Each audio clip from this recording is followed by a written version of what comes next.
Pasado 1:00 sa hapon adlong Domingo niabot sa Butuan Airport Terminal ang patayng lawas ni Irish Teniola gikan Manila. Gabi ina niabot sa balay didto sa Taganaan ang gihatod nga patayng lawas.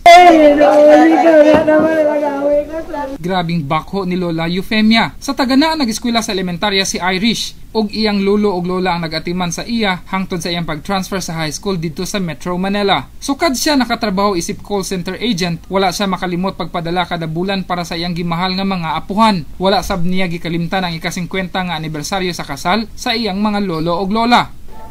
Salamat ako dito na amo daon.